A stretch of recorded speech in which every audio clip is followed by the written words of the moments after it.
Just a quick warning, this episode contains some strong language, so be advised, shit's about to get real. Welcome back. On to phase 2 of production. Days 4 through 7. And by the end, we're gonna rap over drinks. A free film. For no money, for no anything. Half of the battle to make it a good film in the United States. A free film, when I say good film, it's a free film. Whether it's good or bad, we don't know. But we'll put a year in for no money, for no anything. Simply because there's an expression that has to be said. Now, we don't have any reverence for this expression. We don't believe it's a church. We have to have a good time, otherwise we die. I mean, how much does this cost, paper, to do the hard work, and how much does reels cost? We get it all from the major studios.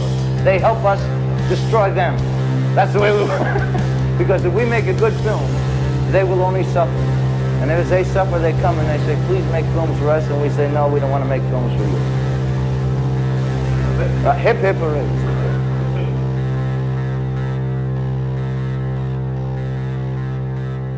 Day 4 began back at my apartment. It's like we never leave.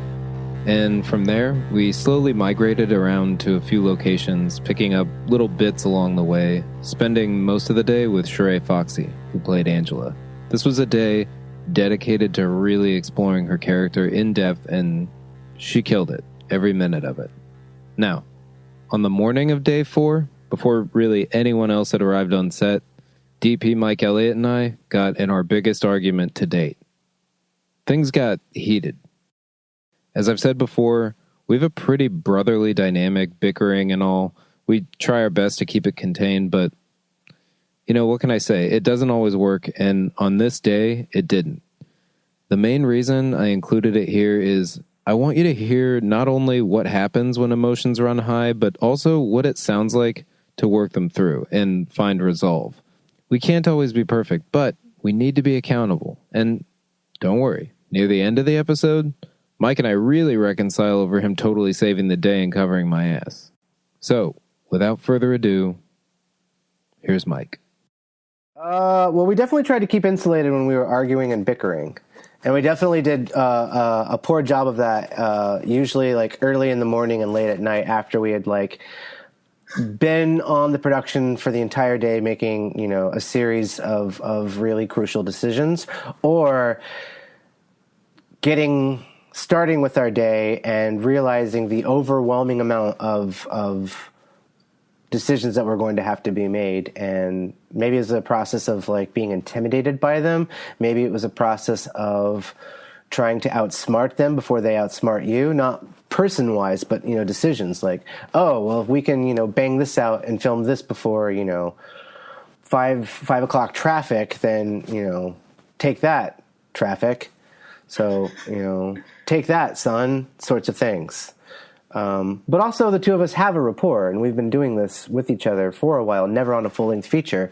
So we both had a lot at stake, and we both were trying to make the best thing that we possibly could. And I think that at the end of the day, when there was friction, if there was friction, it was momentary rather than constant, because we knew that the intention of the other was to try to make the best thing we possibly could with all the obstacles. Yeah, I would say that's true. Do you want to talk about the time we got in a fight? Well, I don't even remember. Was this... it was the morning... of the lights, where I wanted lights, and you're like, don't need lights. I think that was it. Yeah, I can't honestly remember what it was about, but it was definitely the most heated exchange you and me had. I guess where if you anything, had to step away and I had to apologize profusely. I guess if anything, for me, what that boiled down to was blue versus orange. And I felt like in that interior, we had captured a lot of the color orange. And I was looking to maintain that vibe. And I had, I guess, decided that was going to be my mountain to die on. And and you were pressed for time and wanting to get the scene just banged out. And as I recall, I think in my mind, you saw it as like a cutaway or an insert or just, a segue piece of footage that didn't really warrant the amount of time that I was spending trying to get it lit. And in my mind, I was like, well, now hold on a second. If you tried to insert this between different, shots, we may or may not have a discontinuity in the picture's look. What I failed to understand is in most nonlinear editing applications, there is this slider wheel called white balance. And I wouldn't say you failed to understand that. I think the main thing that I was going for was that was the only time, where my frustration was coming from was that was the only time on that entire shoot where I literally had to sit down and storyboard the entire scene on the spot before anybody showed up. And I was like in the middle of it, and I was just like, I just need to get this done because I don't know how we're going to shoot this thing because the whole thing just changed. So that was where I was coming from. Because remember, we were going to do the time lapse, and then we decided against that, and then I had to storyboard out our replacement montage for the time lapse. Well, and then to be fair, I have just as much ownership, and I think I apologize as a sort of yeah. But that apology came after your having to be a man about it and initiate the apology. Whatever, I wasn't being a man of it. I was still sticking to my guns over something that I look at now as trivial. Mm-hmm. But that's the hardest part of this, and this I'm both grateful and sad that you brought up this question, because that moment was where I was trying to shuffle between, is this trivial, is this important, is this trivial, is this important, because that's the gauge that I have. Is this decision going to make or break us? And that was a decision that was not going to break us by any sort of the measure.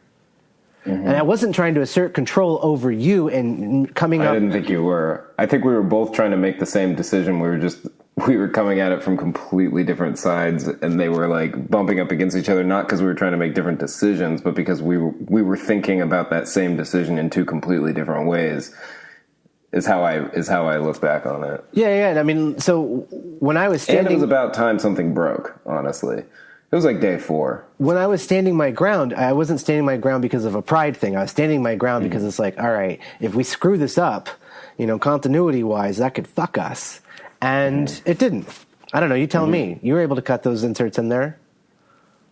No, I think you ended up being a lot more right than you think now. Now I haven't gone back and edited it, because that wasn't you were right about the coloring in the scene. I also think that we had a little bit of luxury, or maybe we took the luxury, I don't know which, but you were still storyboarding it in your mind, and you were also trying to do blocking with the actors. And a director of photography should never walk off set during blocking. But I think that when I sort of, got out of your eye line, it allowed you to be able to not see this, annoying person who's providing you with a little bit of who's being contrarian to what you're trying to get accomplished, even though they're trying to do it to help you and not hurt you. Getting out of your eye line for the moment that I did, I think I went out and just smoked a cigarette or something. Doing that afforded you the time to de-escalate and decompress and to come back down and realize that we're on the same plane. Same plane. It afforded me the time to leave the room to go talk to Dre and be like, I fucked up. I need to go out there. I fucked up real bad. And she was like, well, go out there. I went out and apologized. I think it was you had the overall global picture of we've got moves today. So this can't take as long as it's taking. You were being sensitive to the time management aspect of it, and I was gotta figure out how to light this. It's early morning and it's a lot of floor stuff, so I appreciate where you're coming from, is I guess what I'm saying. Yeah, likewise. So that's that. We worked it out on the day, and even further in the recording of this interview. Just wanted you to hear it, and I hope it helps you out in a similar situation. They're pretty much unavoidable. It's hard to control the likelihood, but very possible to control the outcome. Anyway, let's finish out day 4. So, I distinctly remember when we were shooting in Northeast Portland over by the Fremont Bridge. Location sound mixer, Tim Kahn. Oh, I'm trying to remember, because there was some place where people were coming and going and opening car doors and driving by really slow and yelling and stuff. I remember that. Co-producer and art director, Andrea Tolbert. I remember going, we have to pick a different location because Mike Hall's location was really noisy. And those people in the background were just loitering. Because I was getting what I thought was much better footage than I could, because I actually had a little bit more control over serving, a better looking picture and not just having to make do and wait for the light. That's something that we're not really afforded when we're doing this kind of process. We don't get to wait. Yeah, because then we kind of did some Foley work with her where she was kind of running around. I have no idea if that'll be useless. I used it. At all. Oh, yeah, all right. I laid it in. Yeah, cool. Yeah. Yeah, and that was an interesting thing that you actually did, or that you would record on set Foley. Is that something that you always do? Yeah, and I think, as far as I'm been taught, by the people that I, worked for coming up and stuff, that's just kind of part of what you do if there's the opportunity, because it's easier to put together in the edit. If you have something from that environment, you don't have to build that whole environment. You don't have to build find footsteps that seem to match, or whatever. If you can get it, you should, because it adds to the believability of the film. It makes it easier for people. It's kind of fun to do because, sometimes for me or for the actor, they get to do something weird, or something like that they don't normally get to do. You even dubbed lines on set in a few cases. If we had a good understanding of where the shot was going to be, the one. Oh yeah, the stairs. Yeah. Was one. That's something. Yeah, wild lines are a super important part of my work. But the times that the sky is looking amazing, or that the light is looking pretty stunning, you sort of just dig in your heels and you get the footage that you want, so that you can show the world that despite all these obstacles, you are able to overcome them and make do with, the hand that you're playing, or the hand that you're given that you're playing. On day 5, we shot at 2 locations, 2 separate offices. One in downtown Vancouver, Washington, and the other in downtown Portland, Oregon. We had to cross a bridge, but it wasn't too bad. One office set where we shot at for the vast majority of the day was to cover the entire subplot with Evelyn Goldwyn, the head of the intelligence agency that is tailing and trying to bring in Abel. And the second little fragment at the office in Portland was to film her little visit to her superior, Senator Buck Henry. So, here we go. Actress Marcella Laasch, who played Evelyn Goldwyn. He was really great about sending me a bio of the character. He had already figured out so much that I was starting to figure out, but it helped to see his point of view. And he would send movies and say, look at this. And he collaborated well with, helping me make sure I was giving him what he needed. This character was amazing. She is strong. She's surrounded by bumbling idiots. She's a fixer who works for very high-end people. I really liked our office location. We had to change a lot of our equipment around, which wasn't terrible or anything like that. I feel like it was a long day for some reason. Shooting day was crazy. We did all of my scenes in one day, which works well because it's supposed to be in one day anyhow. But we started out in Vancouver, and it's a very small crew, and they all just worked really well together, very intuitive, just a great bunch of people to work with. It was a very small group, so it made it really easy to just get it done. So that was a nice day. I really liked that office building. For an office, we had to hold for a lot of planes, I remember, with sound. I really loved Phil. That day we started out in that office. One of the gentlemen that I had to work with, I felt so bad for him. because my character does not suffer fools very well. And I got to take out a lot of frustration on him. Actor Jerry Basham, who played Phil. It was challenging because there was a lot of dialogue, which oftentimes in today's filming, it's more reaction shots and quick pace, which is fun. But it was very enjoyable to have a lot of dialogue, to really work on a character, kind of an offbeat character. It was a very fun scene. Oh, sorry for him. But it was fun. It was a lot of fun to do. We even, the guy that led us into the building, I worked with him before, and I'd get done with the scene or do a cut, and you could just hear him laughing at just what came out of my mouth at sometimes, because we got to do a little bit of improv, which really helps as well. The crew was awesome. Chris was, he was really focused. He knew what he wanted out of the scene, and really was driven with that, and that was awesome. And also he was able to allow for almost, like improv, working off the script and developing it in a lot of really fun ways. I had to go outside the offices and read Jerry's part. I'm not an actress, so getting into a person and their cadence and how they're supposed to speak to Marcella was at first difficult, and then you have to bounce emotions off of one another. And you have to hit points where you're feeding them a line so they can naturally feed it back to you. I think that was the hardest part because we are in different rooms. So we couldn't be like, okay, hold, if she didn't say a line, I didn't know where I was supposed to pick up on or if I was supposed to talk. So that was confusing, but I think we got it down after the first 10 to 15 minutes. Chris and the whole crew, everybody working together, it was a really good experience because it was all cooperative. There wasn't this hierarchy, and sometimes you get in really big movies, if you will, if you quote unquote big movies, and it's like you get there, you do your job, you work on it, but there's not that feeling of cohesion sometimes. Maybe I shouldn't have said that. I don't know.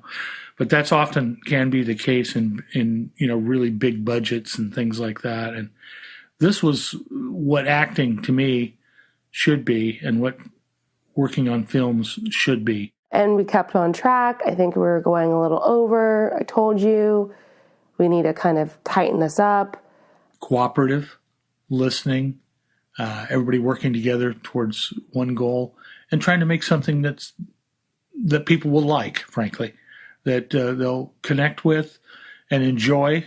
And the other office building we went to was downtown, and this is one of my major scenes, a lot of dialogue. And Joe, who plays the senator, he did a really great job. He was very spooky. Actor Joseph Costa, who played Senator Buck Henry. My first impression was what a good team you had put together, from sound to photography to your direction, which was clear, direct, and always supportive of the actors. And we ended up being in a building that was right across the street from Pioneer Square. And there was some sort of loud protest or function going on. Oh, and I remember we ran down. I was hoping you'd Yeah. We ran down to get something, and I feel like we kind of missed it, but what was going on that we ran down for? I think it was some I don't know if it was a Christian radio thing. Oh, right. Or what. Right. But there was some it was a gospel group, and you guys got down there right at the tail end. Sometimes there was people singing, and we would have to cut and wait until they were done. Because Mike got a really good shot. I should have been earlier, just been hey, would you guys mind going down there?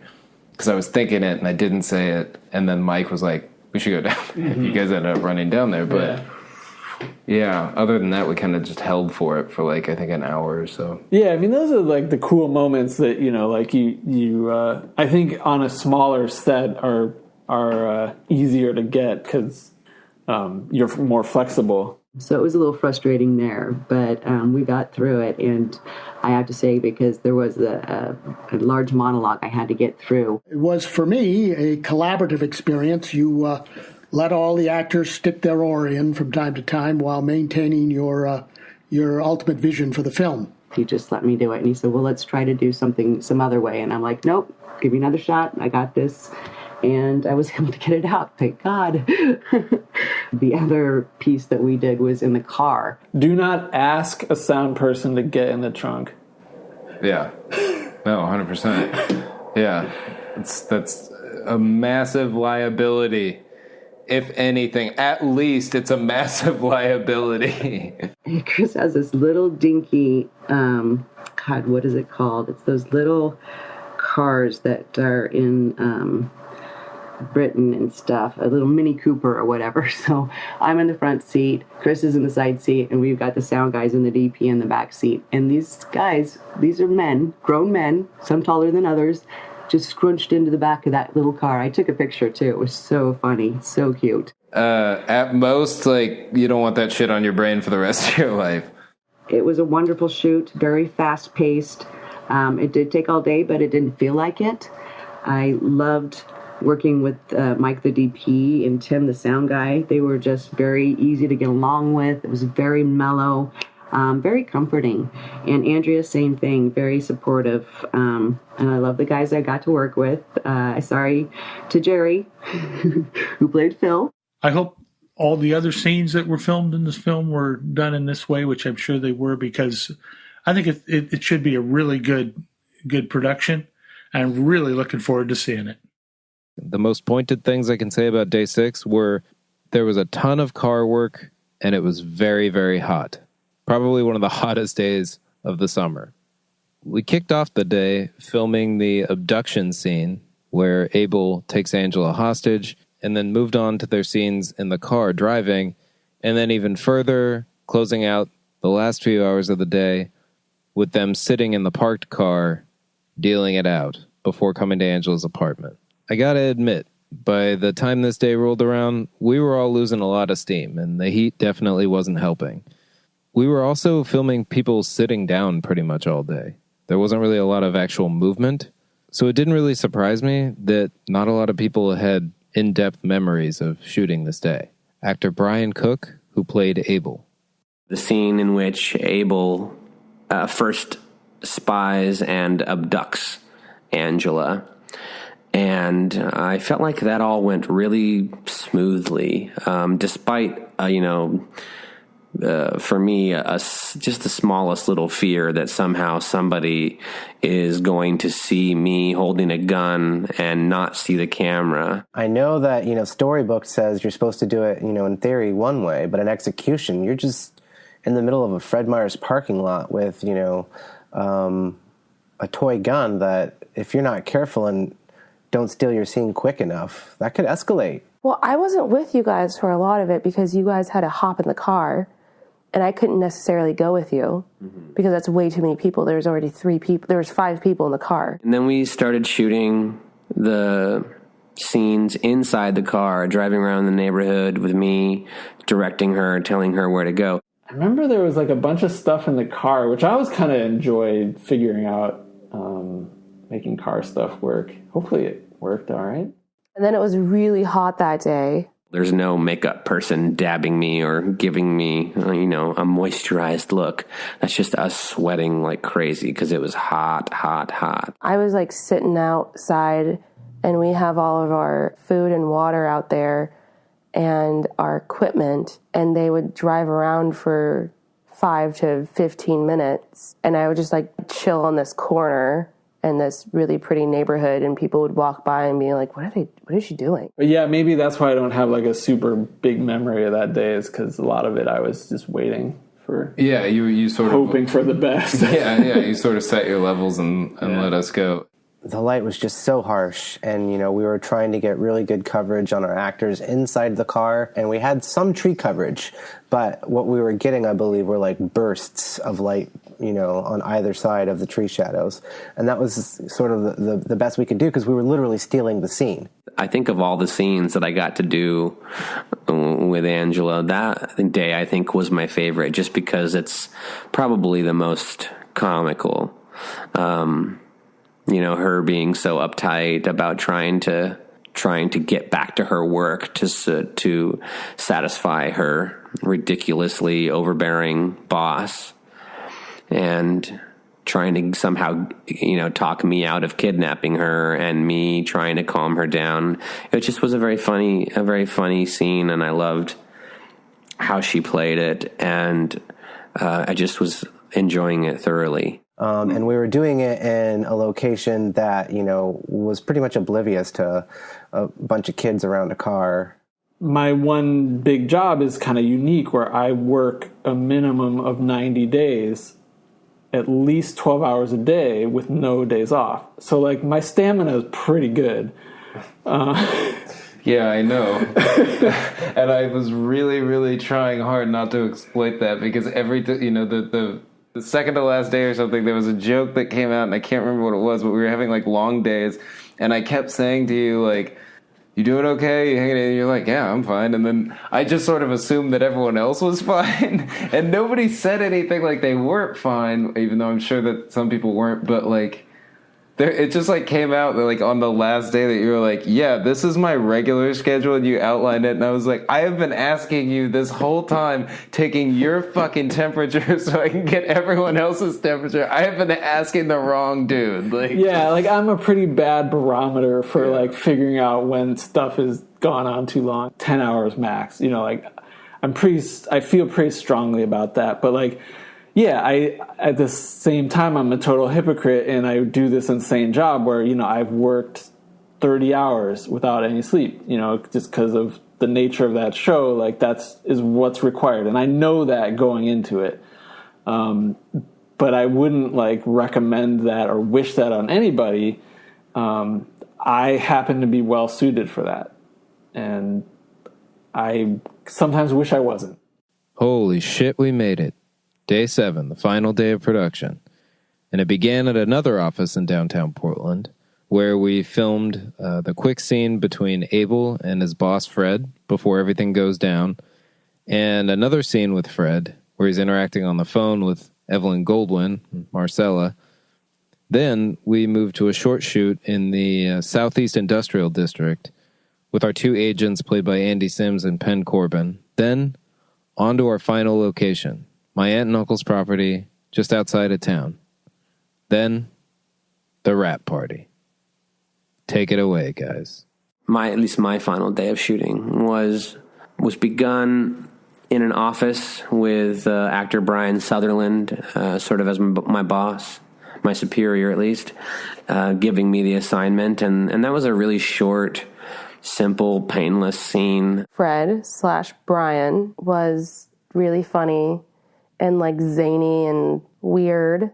Actor Brian Sutherland, who played Fred Rush. My experience was nothing but fun. It was, Fred Rush is a great, sassy, sexist, fun-loving character. I only shot for one day, but the cast and crew was fantastic. We had a lot of comedy of how to do the scene. It was a scene of just me talking on the phone, but at the end of the day, we decided that I was doing it with no pants on, just in my boxers. We had so many funny little instances that I wish we could have used for the movie. The fun experience was having Tim, the sound guy, once again see me in a ridiculous role of sitting there with my shoes on, sitting in my boxer shorts, having this professional phone call. But then you realize I'm pretty much just either pleasuring myself or watching porno, or watching porno and pleasuring myself, as most people do. I've worked with Brian a lot, and I love working with him. And he's also very good at improvising and finding little fun character nuances to enhance the comedy. And that was great. It was easy. Yeah, it was a blast. It was a very simple shoot, but we got to add a lot of comedy. Christopher was great, just letting us, add to the scenario. But it was pretty much just me in a room with my pants down. So I can't wait to see the film. I think it's going to be very exciting. From what I've seen, it looks great, and I was glad to be a part of it. So this is Fred Rush signing out.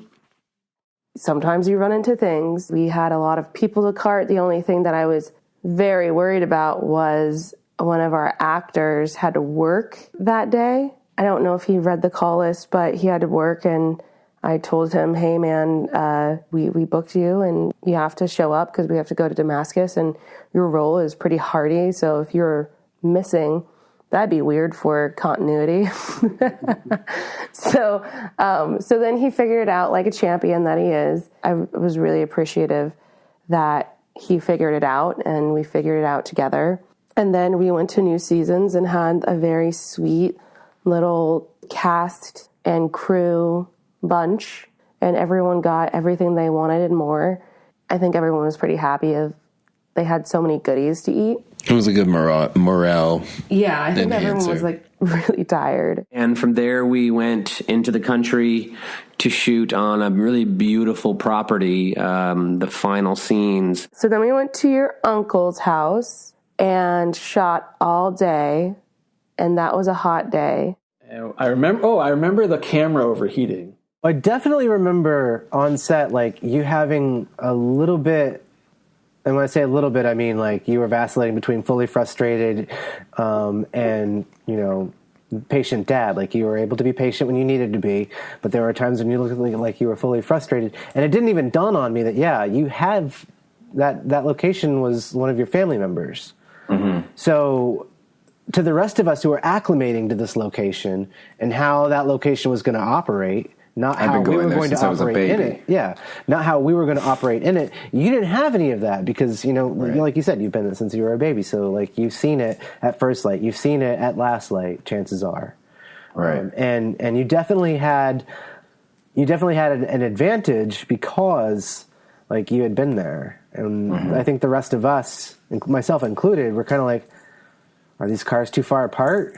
How's this picture going to look when I go over the shoulder? Do they need to be moved closer? You know, I don't know. I remember there was like these huge shots in the house where there's like the two agents and then the other two characters just like way far apart. And I remember thinking like that was going to be like a real hassle, but I feel like it worked out fine. But I don't totally remember that. That was long, but it wasn't. Compared to a lot of the adversity in the outdoor scenes and the late night scenes, I really felt like that last day was smooth sailing. It took us a long time to get some of the shots, and the lighting was changing on us quite frequently. But it was still a really fun day for me. I thoroughly enjoyed as well working with the two sort of agent type figures that pick me up. And they were really funny in conversation, and at the end of every take, Andy had a really funny sort of tale to every take that almost made me giggle on screen. So, because the biggest moment where they're yelling back and forth is Sheree and then the two agents. You suggested that I take like each of their audio from the close-ups and apply it to the wides. Yeah. And I ended up doing that. Yeah. I don't know. It worked really well, particularly because you can't really see. And that's kind of like the same technique as like using like the wild lines. Yeah, exactly. Yeah, it's basically just the same thing. And we had a ton of takes. So it was like Mike still, I think, probably insists that I overshot that to like a massive extent. You basically came up to me and where you were like, I think you had this 45 minutes ago. We need to move on. Sure. And that was a new experience for me. I've never had that happen before. And it really called me out on, oh my God, I'm overcovering this because I am so fucking insecure about this scene. And we had shot it 6 ways to Sunday, and I didn't believe you, honestly. I trusted you, but I didn't believe you until I got into post, and I was like, oh my God, I have so much of this scene, and I don't need 80% of this stuff. And so I just want to see if you were A, remember that, and B, what you So, and then let's also talk to the fact, I vaguely remember making just like a mental note that like in terms of having to block total number of actors, that was the most number of actors you were having to block at one time. Yeah, far and away, yeah. And everybody wanted to know what they were doing there. And I kind of saw that too, like while I was getting ready to set up, I noticed that there was a sort of like trickle of just, different, it's like smatterings of like different actors, sort of tossing darts on the board just to see if they were calibrated with what you were calibrated with. And, there were times where I was like, all right, I'm ready to shoot the scene. And like, we're not ready to shoot the scene.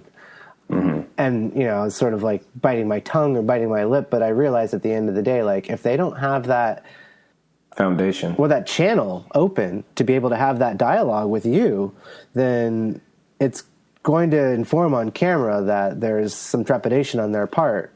And so despite the fact that, like, I kind of wanted to hurry things along, and I did, I tried to pull myself back and rein myself in. And obviously, I guess I didn't do it very well because the homework that you but I could have done that all night, though. Okay. I mean, and I was on track to be doing that for an extra hour. And had I done that for an extra hour, we would have. I mean, think of the sun was going down so much by the time we shot that last dialogue scene. If I'd have gone on for another half an hour, we would have lost the last couple shots completely. So you saved the day, and that's why I'm honing in on it, was because it was like my insecurity was leading me down a road of just continually. It was the definition of insanity or whatever. It was like doing the same thing over and over and expecting a different result. And you stepped in and were like, okay, we've done this enough. It's not going to be any different next time. We've got it. Let's move on. It was just a really fun day in a very beautiful setting, and it felt peaceful. And I feel like that also sort of tied into the character's desire to see this thing end, to finally have it come to some kind of resolve. I'm eager to see it for sure. I should say, I haven't seen anything at all at this point, and I'm genuinely curious to see how it turns out, because, like I said, I mean, 7 days is like pretty crazy. I will maintain that. And then after that, we went out and celebrated and had drinks and patted each other on the back and told each other what we liked about it and said our thank yous and it was just a really, really great shoot. It felt very satisfying to do from beginning to end, and I couldn't complain, really. It just was a great time. It was really hard, and I'm glad I did it. But, I can't think of anything I've done that's been worthwhile that hasn't been hard. Yeah.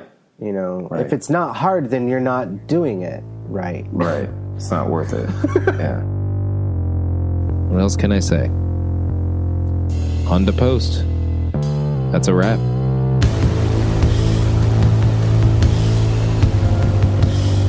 If you're enjoying the podcast, don't forget to subscribe on iTunes or wherever you listen. While you're there, you could totally leave us a rating or a comment or both if you so choose. Those are easy ways to help spread the word to other listeners who like the same stuff as you.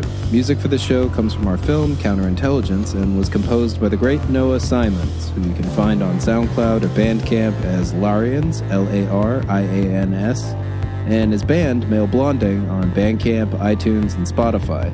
They're super good. Make This Movie is brought to you by Showhawk Media. If you're a filmmaker who wants even more useful info and tools, visit showhawk.com/makethismovie and sign up to access our free micro-budget producer starter kit, including template spreadsheets, documents, and other great stuff we cover throughout this series, ready for you to fill in the blanks. That's showhawk.com/makethismovie. Visit counterflick.com for more information on Counterintelligence, the movie, including fun stuff like our satirical fake news page. Also on Facebook is Counterintelligence, Twitter, and Instagram @Counterflick. I'm Chris Socker. Thanks for listening. We'll see you next time.